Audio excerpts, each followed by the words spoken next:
spraying everywhere, and they're spraying everywhere. Across America's farmland, polluting the soil and the water, and they're spraying all over this world. They're spraying everywhere. Well, unfortunately, they're spraying chemicals that sound a bit like this. K-Max, Max, Garden, Double Bay, Bell, Parson, Bard, Easy Bayfield, Mr. Lariat, Roundup, Lasso, Pinamax, Blue Max, Matrix, Salvo, Marksman, Black Bunch, Touchdown, Battery, Jifferty, Clarity, DDT, Mercy Me! They're spraying everywhere, and they're spraying everywhere. Across America's farmland, polluting the soil and the water, and they're spraying all over this world. They're spraying everywhere. Acres, Little, Warden, Trilix, Styron, Maxim, Latitude, Latitex, Bean Guard, Grain Guard, Kernel Guard, Soy Guard, Dividend, Lazanin, Yield, Shield, Prevail, Dynasty, Dirt, Man, Kickstart, Rival, Enhance, Allegiance, Captain, Viagra! Alright, everybody! Yeah! They're spraying everywhere, and they're spraying everywhere. Across America's farmland, polluting the soil and the water, man. They're spraying all over this world. They're spraying everywhere. What else? They're still spraying. Bullet, Facet, Anvil, Oarsman, Knockout, Bravo, Full-Time Warden, Frontier Harness, Steadfast Partner, Acid, Warning, Proud to Monitor, Cordon, Yukon, Pyridine, Atrazine, Dynasty, Suicide Battery. They're spraying everywhere, man, they're spraying everywhere. Across America's farmland, pollute the soil and the water, man. They're spraying all over this world. They're spraying everywhere. One more time. They're spraying everywhere, man. They're spraying everywhere. Across America's farmland, pollute the soil and the water, man. They're spraying all over this world. They're spraying everywhere.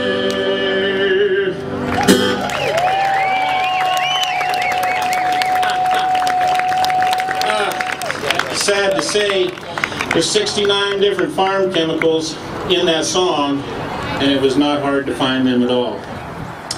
Our ancestors, the Mexica people and their ancestors, grew and developed corn for thousands of years. Corn, as we know it today, is approximately 80 to 90,000 years old. And that's how long we, the indigenous people of this continent, have been growing and developing with corn. Therefore, corn and the people are much older than the scientists have said. The genetic modification of corn and other seeds and the contamination of the earth by Monsanto is a direct assault to who we are, where we come from, and to the natural laws of the earth and all living beings.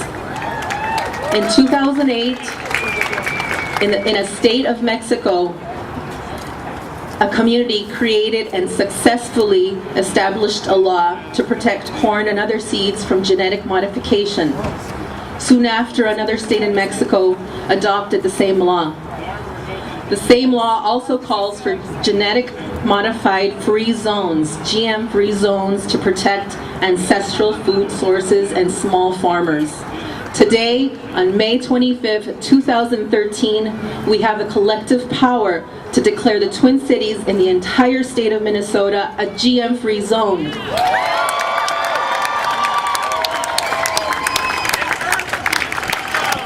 Our food security is in our hands if we work in solidarity with each other, acknowledging first our food sovereignty, that is, as a people's right to define our own policies and strategies for the sustainable production, distribution, and consumption of food with respect to our own cultures, traditional systems for working in relationship and in balance with the earth and the natural environment. We're all familiar with the saying, "You are what you eat." Today we declare that we are not Monsanto, and we will not be genetically modified. Our children will not be genetically modified, and the earth will cease from being contaminated. Tlaxcamati o Meteo.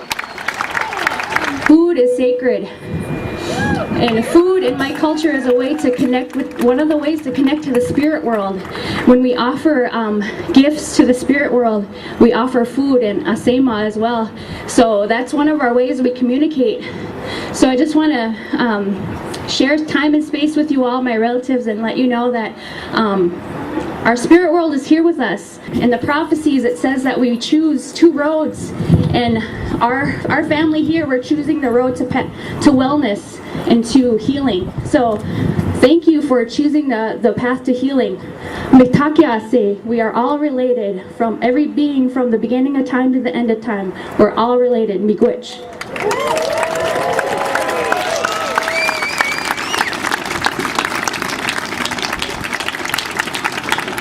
In early 1980s, a U.S. judge said that everything under the sun that is made by man can be patented. And that's when this problem really started. There was a huge rush to patent life, seeds, plants, genes. Former Monsanto attorney wrote the regulations that govern GMOs at the FDA, and to this day, the only safety testing required on GMO foods is done by the agrochemical companies that sell these products.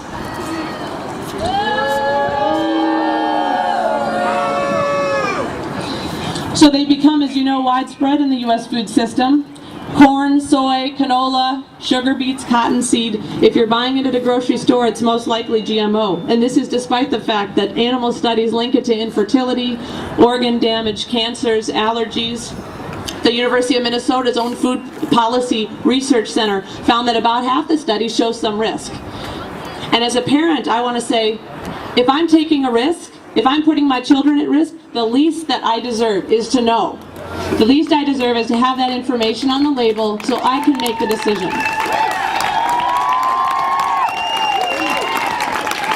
All three of my children have food allergies. I've never had a food allergy in my life, so it took me a while to figure out what was going on with them. But if you have young children today, you know that food allergies are epidemic.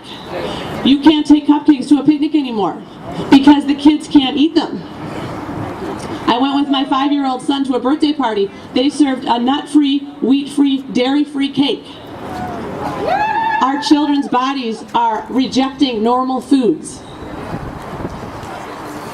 I've talked to farmers who said they're taking their livestock off GMO feed because their livestock are infertile and they're sick. And we're still feeding these foods to our children. This is the first generation in human history that has been raised since before birth on genetically modified foods. We have no idea what that's going to do. We have yet to find out. What's happening around the world is that people are realizing that their central governments are bought out by the biotech industry. And people are realizing that it's going to be up to them on the grassroots level to make this change. So municipalities around the world are banning GMOs. They're requiring labeling. They're starting to ban imports. They're banning cultivation. This is all happening on the grassroots level, and it's not because of the central government, it's in spite of them that this is happening. Washington, D.C. is no different. As many of you know, more than 1 million comments were sent to the FDA over a year ago, telling them, we demand GMO labeling in this country, and they did nothing. And that's why when we started the Coalition of States for GMO Labeling, we started with 14 states, and now we have 37 states, plus Canada.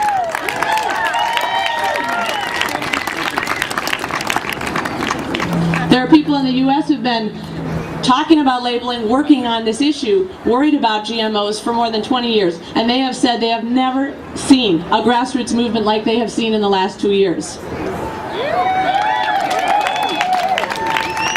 There's also nonprofit advocacy organizations that have worked on this issue. They've been working in isolation on these campaigns, and someone told me from one of those nonprofit advocacy organizations that the entire movement is turned upside down. They're now scrambling to try to support the grassroots energy in this country around this issue. So we've come a long way just in the last couple years. So what can each of us do? This is what it really comes down to, because there's really nobody but us. I'm a full-time mother. I also work. I don't even really have time to work on this. None of us do. But we have to do it. We have to do it, and our children are going to thank us someday. There was a labeling advocate in Connecticut where they just passed, the Connecticut Senate 35-1, passed GMO labeling on Tuesday. the Vermont House, after 2 years of hard work by dedicated volunteers just like all of us, they passed GMO labeling last month. So it's working. The grassroots movement is working. But what I've really realized, and what I think we all need to realize, is no one's going to save us on this one. Nobody's coming to our rescue. The federal government is not coming to our rescue. Even the state's not coming to our rescue. It's really going to be up to us to make right buying decisions and to say, we demand GMO labeling. What you can do, what I'd ask you to do is, number one, call your legislator. People think legislators are hearing from people. They're not really hearing from that many people. If they get 3 or 4 phone calls, it's a groundswell. They know that 300 or 400 people are worried about something, thinking about something, want action on something. So every single call you make to the Minnesota House and the Minnesota Senate saying you support these GMO labeling bills, every single one of those calls counts. We've got an uphill battle in the Minnesota State Capitol because we're an ag state. We grow 80%, 90% GMO corn and soy. But 9 out of 10 of us want GMOs labeled. So we can make it happen. Every one of us who wants GMOs labeled needs to take action. Visit your legislator. That's the best thing to do. If you can't visit, call them. If you can't call them, write to them. Sign up on righttoknowmn.org to get involved in this campaign. But most of all, think about how you can help get these bills passed. You know, it just takes creative energy, and it takes people all over this state. We have grassroots community campaigns going on now in cities across the state, and they are going to their local media, and they're getting editorials in their paper, and they're getting on the radio, and they're talking about GMOs. Sunlight is the enemy of Monsanto. What we need to do is we need to get the word out about this, and every one of you can help do that. The industry is set to unveil a national campaign, a public relations campaign to try to defeat these labeling efforts in states across the country. They're going to use moms and farmers. They're going to take them to these conferences where they tell them all the good things about the biotech industry and then ask them to write on their blogs and tell their stories. And they've got tons of money so they can do this.